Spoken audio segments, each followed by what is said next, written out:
Assalamualaikum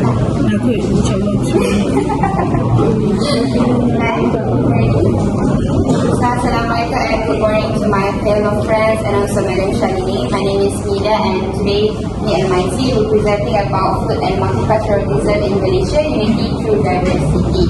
So today we have Nabila, Bazli, Shahal, Nabil and also Anik.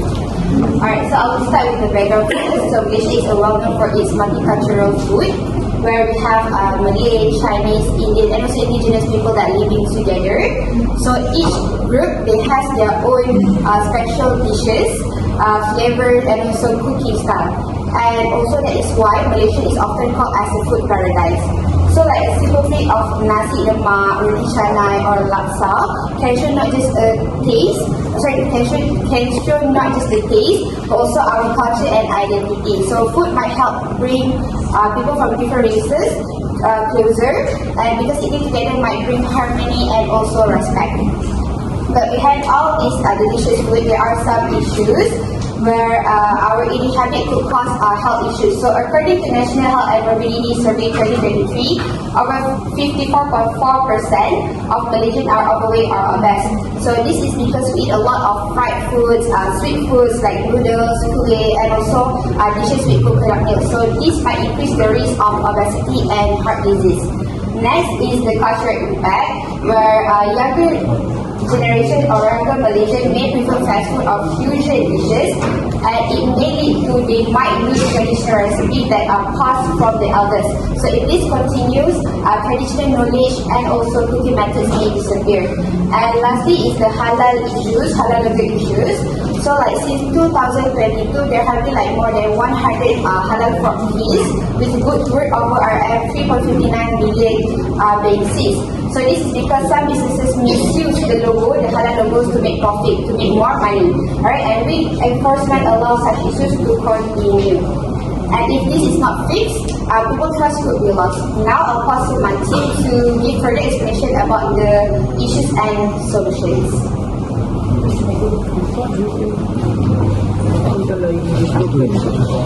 Good morning everyone, my name is Nabila and I'm going to be presenting about the first issue. This issue is based on an article by Ms. Suhaila Abdul Ghaffar, The Impact of Fast Food Culture on the Preservation of Multi-Traditional Cuisine. Like Melia said, every ethnic group has their own culture and cultural identity, and part of the cultural identity is the traditional food. And in Malaysia, Malay dishes like rendang, lemang, ketupat, laksa, pulut panggang represent the culture of Malay. And the thing is, younger generation nowadays doesn't really give importance to preserving the traditional food. So they depend more on convenience and fast food because it's more quicker to make and it's considered as trendier.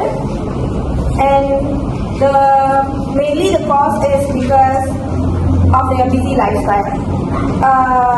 People nowadays would rather eat ready-to-eat food because of their busy lifestyle, and younger people now is working part-time and also studying, and they have to juggle through their whole life. So next would be technology. Technology is where modern tools have been invented, and the old tools like batu leson and all, it's been forgotten, and they're using more blender and microwave oven instead of using the traditional tools. And next would be social trend.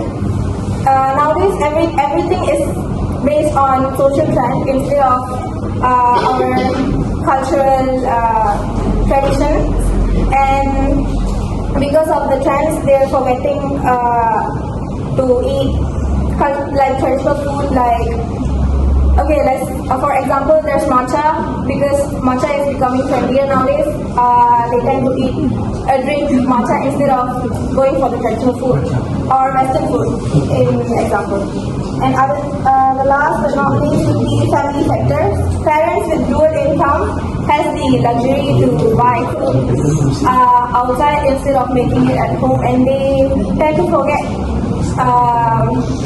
to like pass down recipes they get from their grandparents.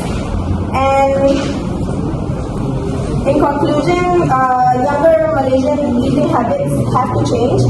And Malay traditional food, since Malay traditional food is part of Malaysian culture, we must value it and also preserve it for the upcoming generations. Thank you.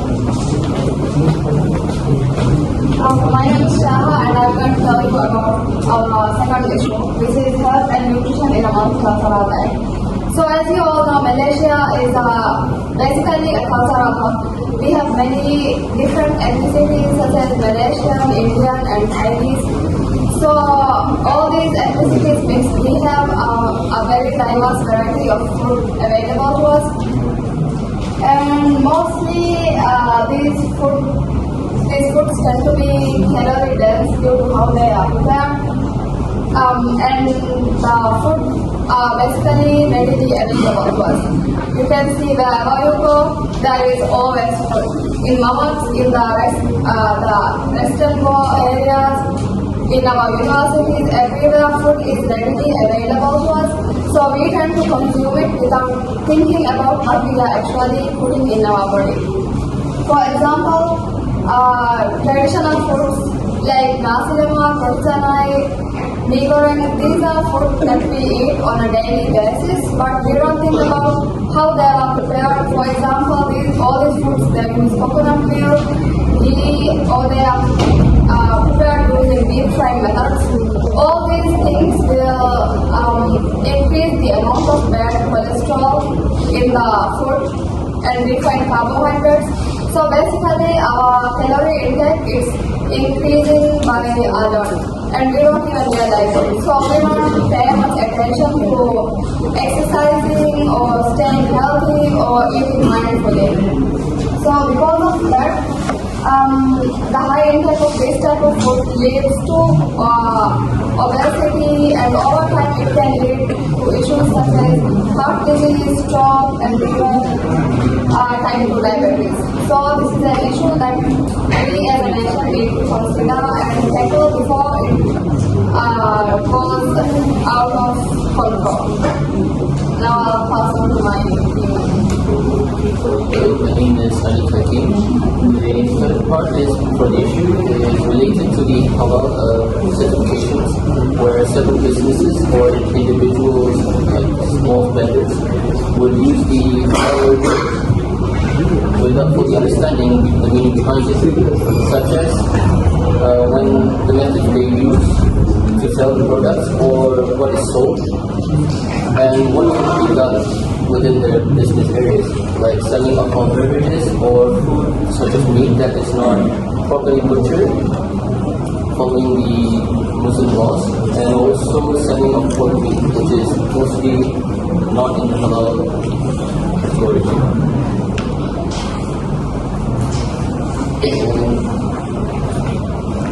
Some businesses also see the logo as a marketing strategy. With them not fully understanding it, they would use the logo to attract the Muslim customers, and when the Muslim customers discover this, it can enrage them and causes several legal issues for the business. Although the inspections have increased, there are still gaps in the enforcement of the government, as some offenders go undetected or penalties may not be large enough to make them look back into their situational cases, and it can relapse for the business to use the logo again, but next time in another name.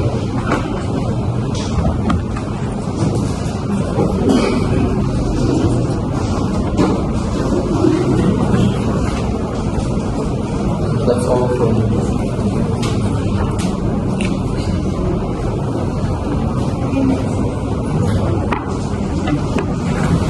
Okay, so for my part, I'm going to be talking about the solution. So for my solution, I'm going to be talking about the first issue, which is how the Malay food are now trying to diet down, and people are preferring more convenient food.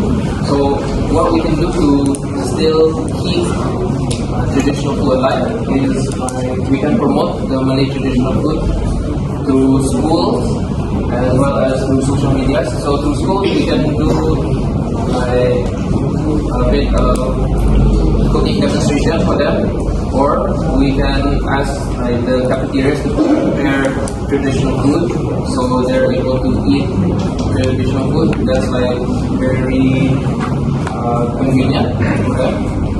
Next, through social media, a lot of people right now are in social media, so having traditional food be viral, let's say fuse it with modernized food, having it viral makes it more interesting for people to try and keep the food alive.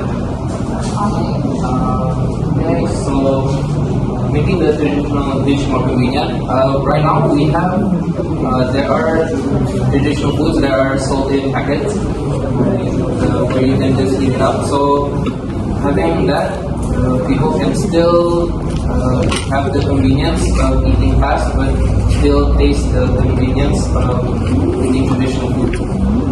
Then next, modernizing it. As I said, we can mix it with modernized food, like let's say now it's like the nasi lemak burger that people sell at, let's say like burger stalls. So those types of food can help maintain and preserve the heritage of traditional food, like the nasi lemak or like the rendang, but also make it modernized for people to eat while also making it fast and convenient for them. Okay, so that's it for me. Next, I'll pass it on to Nabil. Okay, hi everyone, I'm Nabil. I would like to propose 3 solutions for second issue. The first solution is Malaysia should reduce their intake of calorie dense foods and include more vegetable, fruits, grains and lean protein in their daily meals. Second solution is people must be aware of its nutrition content of traditional food. Third solution is the government should implement an educational campaign to encourage balanced eating habits. For this solution, I'm using suggestion model work. That's all for me, thank you.